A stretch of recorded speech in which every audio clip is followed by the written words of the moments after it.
Good morning, students. As you know, in our last class we were talking about the mutation. Okay, mutation के बारे में हम पिछली class में पढ़ रहे थे और हमने देखा था कि म्यूटेशन कैसे होता है, म्यूटेशन के कौन कौन से कारण हो सकते हैं. ओके, ये हमने स्टडी की थी और ब्रीफ में थोड़ा सा ये भी जाना था कि कितने तरीके के म्यूटेशंस होते हैं. ओके, सो लास्ट क्लास में हमने क्या पढ़ा था, एक बार हल्के से रिवीजन कर लेते हैं. ओके, म्यूटेशन क्या होता है? Mutation is a phenomena in which the alteration of DNA sequences takes place.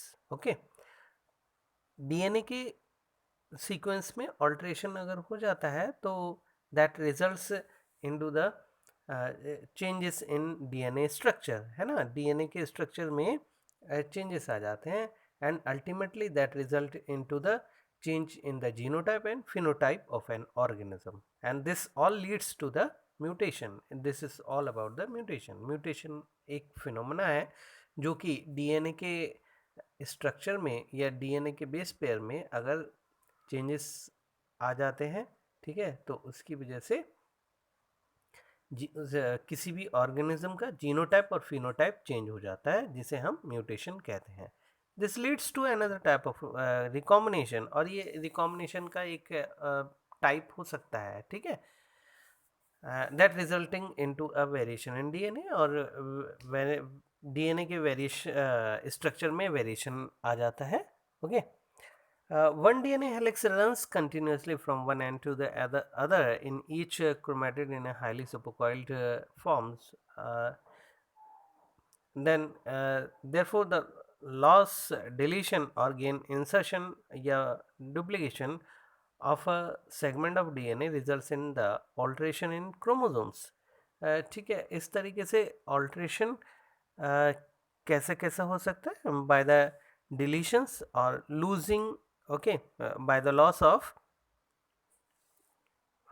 DNA base pairs, and even sometimes by gaining also, या इंसर्शन के द्वारा भी या डुप्लीकेशन के द्वारा भी सेगमेंट ऑफ डीएनए या बेस पेयर्स में अगर चेंजेस आ जाते हैं, that result into the alteration in chromosomes. And finally chromosomes के स्ट्रक्चर में ऑल्ट्रेशन हो जाता है. Okay, since genes are known to be located on chromosomes, और जीन्स की वजह से अल्टीमेटली क्या है, क्रोमोसोम्स में भी ऑल्ट्रेशन आ जाता है. तो हमने देखा कि बेस पेयर में चेंज हुआ, डीएनए में चेंजेस आ गए, डीएनए के चेंज होने से क्रोमोसोम का स्ट्रक्चर भी चेंज हो गया. तो ultimately finally there is a change in the chromosome. Okay, और समटाइम्स क्या होता है, होल क्रोमोसोम या फिर set of chromosome that makes the alterations. ठीक है, एक पूरा का पूरा सेट ही डीएनए के स्ट्रक्चर में ऑल्ट्रेशन कर देता है, जो कि हम आगे कुछ एग्जांपल्स हैं, ठीक है, वो हम स्टडी करेंगे, जैसे डाउन सिंड्रोम और लाइनफेल्टर सिंड्रोम. ठीक है, हम और भी आगे स्टडी करेंगे. Then alterations of chromosomes, they result in the abnormalities और aberrations. अगर क्रोमोसोम के अंदर alterations आ जाते हैं या फिर कोई चेंजेस आ जाते हैं तो हम उसको एबनॉर्मेलिटीज़ कहते हैं, या क्रोमोसोमल एबनॉर्मेलिटीज़ या फिर क्रोमोसोमल एबरेशंस कहते हैं. ठीक है, chromosomal aberrations commonly cancerous cells में ऑब्जर्व होता है, ये हमने डिस्कस किया था. नाउ म्यूटेशंस दे में arise single base pair also. Okay, हमने देखा था कि सिंगल बेस पेयर में भी ऑल्ट्रेशंस हो सकते हैं, और इस तरीके के सिंगल बेस पेयर में जो जब ऑल्ट्रेशंस होते हैं तो हम उसको पॉइंट म्यूटेशन बोलते हैं. इसका बहुत ही अच्छा एग्जांपल हम डिस्कस कर चुके हैं सिकल सेल एनीमिया में. सिकल सेल एनीमिया में क्या होता है कि आरबीसीज का स्ट्रक्चर जो कि ओवल और बाई केव होता है, या फिर हम कहें डोनेट शेप का होता है, वो क्रीसेंट शेप का या फिर सिकल सेल्ड शेप का हो जाता है. ठीक है, द मैकेनिज्म जो कि आपके कोर्स में नहीं है और हायर लेवल की स्टडीज़ में आ जाता है। व्हाट कॉजेज म्यूटेशन, ये हमने डिस्कस किए थे कि ऐसा कोई भी केमिकल या फिर फिजिकल फैक्टर जिसकी वजह से डीएनए के सीक्वेंसेस में चेंजेस आ जाते हैं, that causes the induction of mutations, और म्यूटेशंस को इंड्यूस करने में सक्षम होता है कोई भी केमिकल या physical factor, that is referred as mutagens. Okay, और उसको हम म्यूटेजन की तरह कंसीडर करते हैं या फिर म्यूटेजन कहते हैं। तो द केमिकल और the physical factor that causes the mutation that is known as a mutagen. ठीक है। Now, ultraviolet radiations, they are also considered as a mutagen because they cause the mutation. Okay, that is why they are known as mutagens. Now, we were discussing, we have started in our previous class the genetic disorders. Okay, these genetic disorders, why we are studying and how we study. Actually, we make pedigree analysis, we do the pedigree analysis. So what is pedigree analysis all about? Pedigree analysis क्या होता है, इसके बारे में हम जानेंगे। Dear students, as you know, there is a presentation of chromosomes in males and females. The males, as you know, they are homogametic, and females, they are homogametic and males are heterogametic. Females में एक ही तरीके के chromosomes का production होता है, that is X type, and males में दो different types के क्रोमोसोम्स प्रोड्यूस होते हैं, they are X and Y type. Okay, तो हम देखते हैं कि इन क्रोमोसोम्स का अगर प्रेजेंटेशन वो कैसे बिहेव करते हैं। ओके, अगर उनके स्ट्रक्चर को हम स्टडी कर लेते हैं और एक एनालिसिस करते हैं उनके स्ट्रक्चर का एंड उनके बिहेवियर का। Okay, that is the you can say किसी भी फैमिली के सारे इंडिविजुअल्स का अगर हम क्रोमोसोम्स का डिफरेंट पैटर्न और क्रोमोसोम के बिहेवियर को अगर हम स्टडी करते हैं, okay, that is what we say the pedigree analysis. Okay, उसको हम पेडिग्री एनालिसिस बोलते हैं। Okay, the idea that the disorders they are inherited, that is prevailing, okay, in the human beings since a long time ago। ठीक है, genetic disorder हमारे human beings की society में कोई अब से नए नहीं है, ये बहुत ही पुराने टाइम से चले आ रहे हैं और लोगों को इनके बारे में आइडिया था। And you know, the people they were having the idea of heritability of certain characteristics by seeing certain characteristic features in the family, they were having idea। okay, तो हेरिटेबिलिटी का उन्हें आइडिया था कि family में कुछ characters they are transferring and they are transmitted from one generation to the next generation, they were having idea। similarly they were having idea of genetic disorders also, there were because these were having some characteristic features and they were noticeable। okay, so people identified them and they were having some idea that these type of disorders, they are being transferred from one generation to the next generation, and thus we could have said, we could have got an idea, or people have got an idea that genetic disorders are also being transferred from one generation to the next generation। see, after the discovery, actually Mendel की discovery के बाद ही, और even the work of the Mendel was rediscovered, Mendel के work को rediscovery या फिर उनको इनके वर्क को जब रिकमेंडेशन मिल गया या फिर ख्याति मिल गई, ठीक है, तब उसके बाद में everybody came to know about the work of Mendel, what he has done.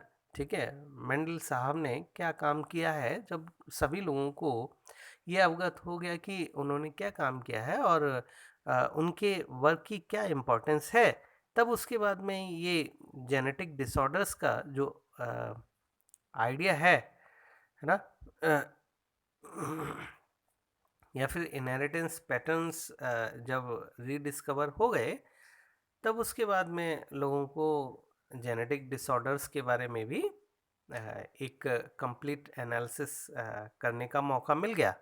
Okay, since it is evident that control crosses that can be performed in pea plant and some other organisms like Drosophila and so on, they are not possible in case of human beings. Human beings के case में इस तरीके का जो control process है उसकी study करना बहुत ह्यूमन बींग के केस में बहुत आसान नहीं है। क्यों? देयर आर सेवरल रीजंस, बहुत सारे रीजंस हो सकते हैं। As you know, the pea and drosophila they are having some advantages और benefits or advantages, how they are able to study or they are able to be studied. Okay, क्यों, क्या कारण है जिनकी वजह से इनको हम स्टडी करने में as a sample we are using, ठीक है, like Drosophila and pea plant Pisum sativum. Okay, but human beings को हम स्टडी नहीं करते हैं, that is not possible. Why? Because see the life cycle of human being is so long, okay, and the sample as a human being we cannot use in laboratory. Okay, and the third thing, it is not even ethical also to use a human being as a sample. It is not ethical. Okay, and the production of gametes, that is not so large. Okay, only few of the eggs are produced, one or two at a time. Okay, and the number of offspring, they are also limited. Okay, offsprings का number भी even limited होता है. Okay, and you see there may be some other reasons also. Okay, life span तो human beings का वैसे ही बहुत लंबा होता है, और जब एम्ब्रियो का प्रोडक्शन होता है वो भी एक लंबा प्रोसेस है, ठीक है, that takes a long time. Thus study of the family history, अब क्या करते हैं कि ह्यूमन बींग्स की जो ह्यूमन बींग्स को एज ए सैम्पल हम यूज़ नहीं कर सकते, या यूज़ करना कोई एडवाइजेबल भी नहीं है। ओके, तो ह्यूमन बींग्स के में जब डिसऑर्डर्स होते हैं, ओके, उनके जेनेटिकल डिसऑर्डर्स होते हैं, that means you can say these genetical disorders, they are being transferred from parents to offspring as a characteristics. Okay, like characteristics, they are transferred, as you know, you have studied according to Mendel's laws. Okay, और Mendel's के laws में हमने inheritance patterns को study किया था, ठीक है, तो हमने देखा था कि पेरेंट्स से ऑफस्प्रिंग में कैरेक्टरिस्टिक फीचर्स ट्रांसफ़र होते हैं। तो इसी तरीके से हम कह सकते हैं कि जेनेटिक डिसऑर्डर्स भी they are showing their characteristic features and they are being transferred from parents to offspring, ठीक है। बट अब आपको मालूम है कि ह्यूमन बींग्स को sample as a sample use नहीं कर सकते हैं, ठीक है, there are so many reasons, but उनकी स्टडी फिर हम कैसे कर सकते हैं, क्या पैटर्न है जिसके बेसिस पर हम स्टडी कर सकते हैं। There is a study for the human beings also, the study of family history. One should prepare the history of family of a family history, okay, the history must be prepared of a certain family. ठीक है, किसी भी family की history को study करना पड़ेगा, and there must be the study of karyotypes, different chromosomes के pattern को स्टडी करना होगा, उसके स्ट्रक्चर्स को स्टडी करते हैं, ओके, और क्रोमोसोम्स का क्या बिहेवियर है, how they are behaving, okay, this is all we have to study under the analysis of chromosomes, okay, chromosomes के एनालिसिस करना होगा. This is the analysis of the traits, okay. तो हम कह सकते हैं ये ट्रेड्स का एनालिसिस है ऑफ सेवरल जनरेशंस, ठीक है, बहुत सारे जनरेशंस का, generation after generation of a particular family we have to study, okay. We see कि हम ये देखते हैं कि फैमिली में वो particular trait generation after generation कैसे पास हुआ, as we study the inheritance pattern, ठीक है. कैसे हम इनहेरिटेंस पैटर्न को स्टडी करते हैं, उसी के बेस पर हम जेनेटिक डिसऑर्डर्स को स्टडी कर सकते हैं किसी भी पर्टिकुलर फैमिली में. हम देख सकते हैं कि जनरेशन में वो particular character that is creating a problem, so वो किसी डिसेंडेंट्स या सॉरी फोर फादर्स में तो नहीं है. तो इस तरीके से हम स्टडी करेंगे तो हमें वो पता चल जाएगा कि how that particular character was descended, okay. वो पर्टिकुलर कैरेक्टर कैसे डिसेंड हुआ है in a particular family tree. We have to prepare a tree of the family, okay, of the several generations. बहुत सारी generations का, generation after generation we have to prepare that tree of the family, ठीक है.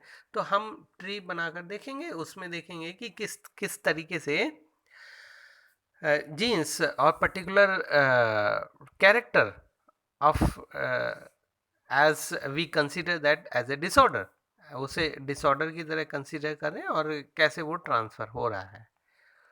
तो इस तरीके से हम जेनेटिक डिसऑर्डर्स को हम स्टडी कर सकते हैं पेडिग्री एनालिसिस की हेल्प से, ठीक है, बाय प्रिपेयरिंग और by making a pedigree of a particular family, okay. किसी पर्टिकुलर फैमिली की पेडिग्री एनालिसिस को करने से हम जेनेटिक डिसऑर्डर्स के बारे में स्टडी कर सकते हैं. So pedigree analysis helps in the identification of the genetic disorders in a family, okay.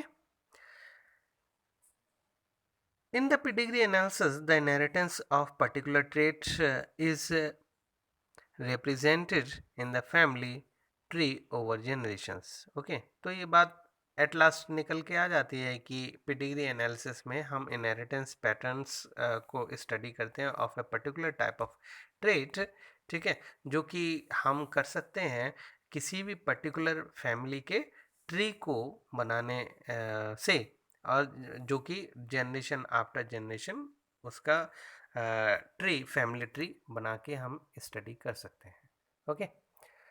Now you see pedigree analysis study provides a strong tool which is utilized to trace the inheritance of a specific trait, abnormalities and diseases, okay. तो ये बात at last clear हो जाती है कि pedigree analysis का use क्या है, सिग्निफिकेंस क्या है. Actually it provides the strong tool. ये बहुत ही आपको स्ट्रॉन्ग टूल प्रोवाइड करता है. ऐसा टूल है कि जिससे जिसको यूटिलाइज करने से या जिसे यूज़ करने से we are able to trace the inheritance of specific trait. हम आसानी से किसी भी पर्टिकुलर या फिर स्पेसिफिक ट्रेट के इनहेरिटेंस पैटर्न को या इनहेरिटेंस को हम स्टडी कर सकते हैं, आइडेंटिफाई कर सकते हैं इन द फैमिली ट्री, ठीक है. फैमिली ट्री में हम इस स्पेसिफिक ट्रेट को के इनहेरिटेंस को स्टडी कर सकते हैं। And we can find out the abnormality also in the family. Okay, family में हम एबनॉर्मेलिटी को भी स्टडी कर सकते हैं कि कहाँ से एबनॉर्मेलिटी ओरिजिनेट हो रही है या फिर डिसेंड हो रही है। Then we can find out the disease also. Okay, abnormality that may result into disease, and disease can also be studied in this way. Okay, तो हम देख सकते हैं कि स्टडी इस स्टडी से या पेडिग्री एनालिसिस से स्पेसिफिक ट्रेट को स्टडी कर सकते हैं, डिफरेंट एबनॉर्मेलिटीज़ या फिर डिसीजेस के बारे में स्टडी हो सकती है। Dear students, as you know the DNA is a carrier of genetic material. हमें पता है कि जेनेटिक मटेरियल होता है DNA। It is hence transmitted from one generation to the next generation without any change or alterations. ठीक है, without किसी change के एक जनरेशन से दूसरी जनरेशन में ट्रांसफ़र होता है। Generally it happens, okay, but except if we don't bother about the crossing over. अगर क्रॉस ओवर को अगर हम इग्नोर करते हैं तो उसके अलावा कोई जेनेटिक चेंजेस नहीं आते हैं DNA में, okay, during the transmission from parents to offspring. Okay, however changes or alterations do take place occasionally. Okay, occasionally changes होते हैं DNA में, DNA के सीक्वेंस में चेंजेस आ जाते हैं, और occasionally अगर ये होते हैं, और sometimes you can say they are happening suddenly or randomly. Okay, maybe because of some reasons of chemical treatment or physical factors. Okay, because of the physical factors, है ना, तो ये चेंजेस आ जाते हैं। तो इस तरीके के ऑल्ट्रेशंस DNA में या फिर क्रोमोसोम्स में क्या कहलाते हैं? जेनेटिक मटेरियल में चेंजेस या जीन्स या क्रोमोसोम्स में चेंजेस को हम म्यूटेशन कहते हैं। Okay, number of genetic disorders, या इस तरीके के जो जेनेटिक डिसऑर्डर्स हैं, there are number of types. Okay, now we have been reporting due to these we have been reported due to these mutations in human beings. Okay, तो human beings में ये genetic disorders report किए जाते हैं। They are actually of two types. Now the genetic disorders they can be grouped into two categories. Number one, Mendelian disorders, and number two, the chromosomal disorders. Okay, तो हम ये study करने वाले हैं Mendelian disorders और chromosomal disorders के बारे में। ओके,